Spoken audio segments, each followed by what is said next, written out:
East west కారిడార్గా రహదారుల నిర్మాణం. రాష్ట్రంలోని వివిధ ప్రాంతాలకు ఆర్థిక ఊతమిచ్చేలా జాతీయ రాష్ట్ర రహదారుల నిర్మాణం జరగాలని ముఖ్యమంత్రి నారా చంద్రబాబు నాయుడు దిశానిర్దేశం చేశారు. జాతీయ రహదారులు రాష్ట్రంలోని పోర్టులతో పాటు దేశంలోని వివిధ ప్రాంతాలను కనెక్ట్ చేసేలా నిర్మాణం చేపట్టాలని సూచించారు. రహదారులు, భవనాలు, రవాణా, జాతీయ రహదారి ప్రాజెక్టులపై ముఖ్యమంత్రి చంద్రబాబు సమీక్ష నిర్వహించారు. రాష్ట్రంలో రోడ్ల నిర్వహణ, పాత టోల్ ఫ్రీ రహదారులు, ఈవీ బస్సుల వినియోగం, వివిధ రాష్ట్రాలను అనుసంధానించేలా జాతీయ రహదారి ప్రాజెక్టుల నిర్మాణంపై సమీక్ష నిర్వహించారు. రాష్ట్రంలో రహదారుల నిర్వహణ పటిష్టంగా ఉండాలి.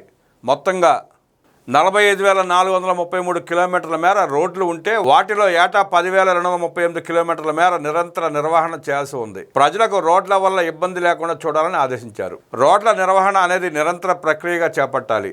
ఎక్కడైనా రోడ్ల గుంతలు పడితే వాటిని వెంటనే సరిదిద్దితే ఇక ఇబ్బందులు ఉండవని పేర్కొన్నారు.